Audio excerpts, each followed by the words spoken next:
सुप्रभात बच्चों। कक्षा 8वीं में हम लोग पढ़ रहे थे अध्याय 9 कबीर की साखियाँ, जो कबीर द्वारा रचित साखियाँ हैं। इसमें हम लोग एक पाठ पढ़ चुके थे। आज दूसरे और अंतिम पाठ को पढ़ेंगे। दूसरे पाठ को पढ़ने के पहले जो भी हमारा उस साखी में कठिन शब्द आया है, तीसरा, चौथा और पांचवा साखी आज पढ़ेंगे। उसके कठिन शब्द को रेखांकित करके उसके अर्थ को जानेंगे। तो देखेंगे, हमारा पहला कठिन शब्द है कर यानी हाथ, फिरै यानी घूमना, माही यानी में, मनवा यानी मन, दहुदिशी यानी दसों दिशाओं या चारों ओर भी कह सकते हैं, सुमिरन यानी स्मरण। आगे का जो कठिन शब्द है देखेंगे, निंदिए। निंदिए का अर्थ होता है निंदा करना या बुराई करना। पाँव यानी पैर, तली यानी नीचे, उड़ी यानी उड़कर, खरी यानी बहुत, दुहेली पीड़ा या कष्टकारी, बैरी यानी दुश्मन, आपा यानी अहंकार, शीतल यानी शांत। तो ये हमारा कठिन शब्द है। अब हम तीसरे, चौथे और पांचवें साखी को पढ़ेंगे और इसके भाव को जानेंगे कि इस साखी के माध्यम से कबीरदास जी हमें क्या सीख देना चाहते हैं। तो हमारा जो तीसरा पंक्ति है, तीसरा साखी है, उसमें कबीरदास जी कहते हैं, हमारा पंक्ति है, माला तो कर में फिरे, जी फिरे मुख माही, मनुआ तो दहुदिशी फिरे, यह तो सुमिरन नाही। इस दोहे के माध्यम से कबीरदास ने आडंबर एवं दिखावे की भक्ति करने वालों की आलोचना की है, निंदा की है। माला तो कर में फिरे, कबीरदास जी कहते हैं कि जो भी दिखावा, पाखंड, आडंबर करने वाले व्यक्ति हैं, उनके हाथों में तो माला रहता है और उस माला के मनके को वह फेरते रहते हैं दिखावे के लिए कि वे प्रभु का नाम ले रहे हैं, ईश्वर का नाम ले रहे हैं।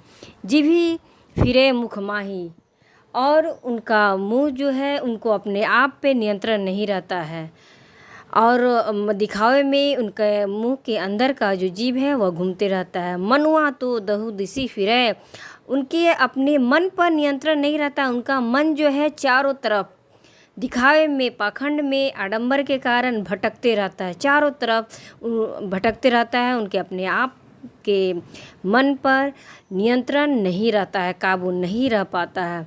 यह तो सुमिरन नाही। और अगर दिखावा कर रहे हैं व्यक्ति तो वे प्रभु का नाम नहीं ले सकते हैं क्योंकि वे मात्र दिखावे भर करते हैं और वे उसी में रह जाते हैं।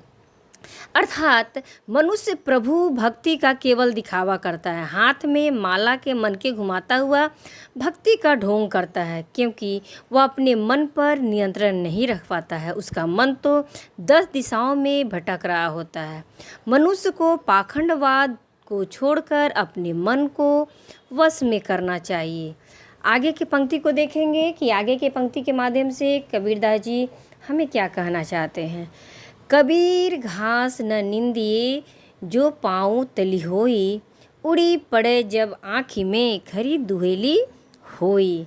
कबीरदास जी कहते हैं, इस पंक्ति के माध्यम से तिनके के माध्यम से कवि कमज़ोर मनुष्य का अपमान न करने की सीख देते हुए कहते हैं कि मनुष्य को अपने घमंड को त्याग कर मन को शांत एवं शीतल रखना चाहिए। अर्थात वे इस पंक्ति के माध्यम से कह रहे हैं, कबीर घास न निंदिए। कबीरदास जी कहते हैं, घास को तिनके समझकर, छोटा समझकर उसकी आलोचना नहीं कीजिए, उसकी निंदा नहीं कीजिए। जो पाँव तली हुई, क्योंकि जब वो हमारे पाँव के नीचे दब कर, पड़कर, उड़ी पड़े जब आँख में, हमारे पाँव के नीचे दब कर जब उड़कर हमारे आँख में पड़ जाता है, खरी दुहेली हुई, तो बड़ा ही कष्टकारी होता है, हमें काफ़ी दुख और कष्ट पहुंचाता है। देखने में तो वह तिनके के समान बहुत छोटा होता है, पर वह तिनका जब हमारे आँख में पड़ जाता है तो हमें सारे तारे गिनने पड़ जाते हैं, हमें काफ़ी पीड़ा का अनुभव होता है, कष्ट होता है। इसलिए किसी की निंदा छोटा समझकर उसकी निंदा नहीं करना चाहिए।